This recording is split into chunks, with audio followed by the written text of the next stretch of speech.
UK is really good at keeping out extremists. You know, like when they kept out Iraqi extremist Ahmed Hassan after he told border officials he'd been trained to kill by ISIS. Oh no, they let him in and gave him asylum. But at least they deported him after he was caught watching ISIS videos and singing jihadi songs with the lyrics, "We are coming with you to the slaughter in your home and country." Oh no, they didn't, and he went on to bomb a train. Okay, but wait, that's just one case. Youssef Zaghba, who in 2016 told officials, quote, "I'm going to be a terrorist," and then went on to carry out the London Bridge terrorist attack a year later. It's not like we let that guy in.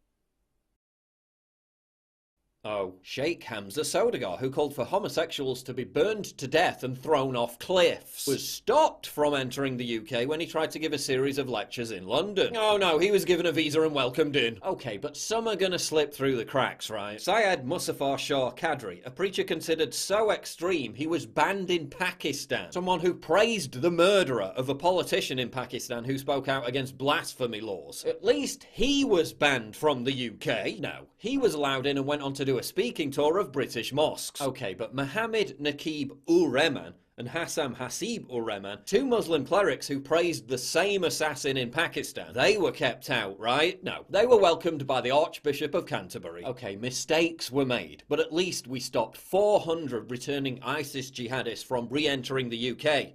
Right? At least we were serious enough about stopping extremism to make sure that didn't happen. No, they were all allowed in and then offered council housing and welfare. Okay, but at least the UK doesn't roll out the red carpet for leaders of Saudi Arabia, a country in which gay people are fined, arrested, imprisoned, tortured and killed. Oh. So what extremists are we stopping from entering the UK? Martin Sellner, a right-wing activist who planned to give a speech in Speaker's Corner Hyde Park about the threat to free speech. Banned. Brittany Pettibone, an author and activist who planned to conduct an interview with Tommy Robinson, a national figure who's made numerous appearances on national television. Banned. Lauren Southern, a conservative journalist who planned to make videos and work on a documentary. Banned. Lauren was specifically banned for handing out leaflets which said Allah is a gay god. Maybe if she'd have just represented a country that enforces the industrial persecution of homosexuals, she'd have been embraced with open arms.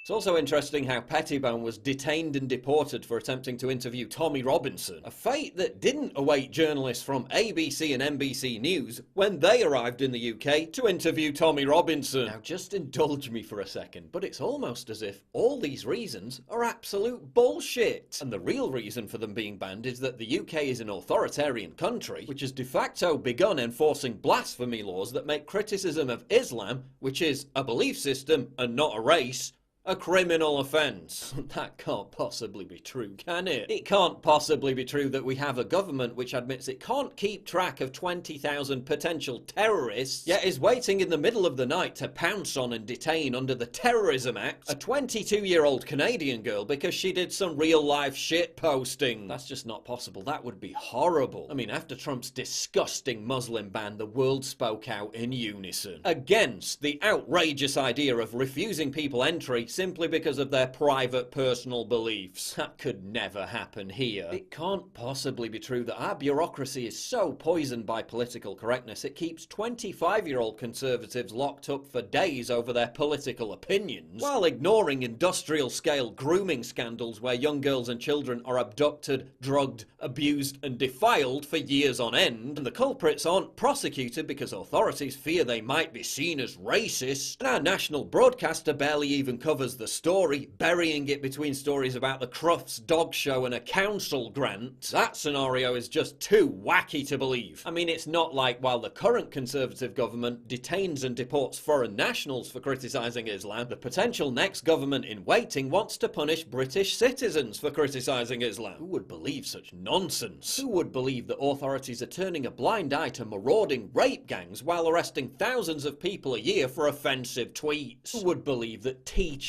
are being reported to government counter-terror radicalisation bodies for saying God loves you? Who would believe that we can't afford to keep track of Islamic terrorists or tackle spiralling violent crime, but are quite prepared to spend £20 million policing Julian Assange 24/7? Who would believe that while acid attacks and stabbings explode, police are literally being sent to investigate playground insults?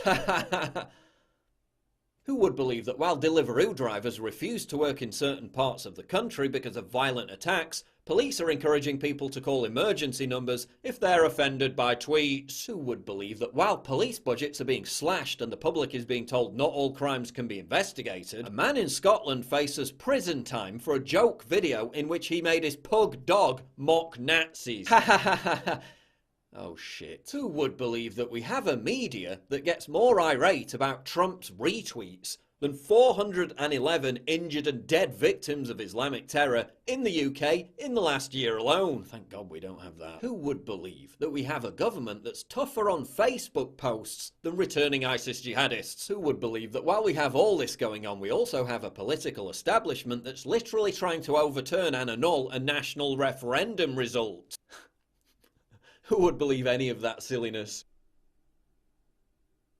The only circumstances under which any of that could be true is if the UK was no longer a democratic country and was in fact an authoritarian state in which freedom of speech and freedom of assembly don't actually exist anymore. And we all know that's not the case, don't we?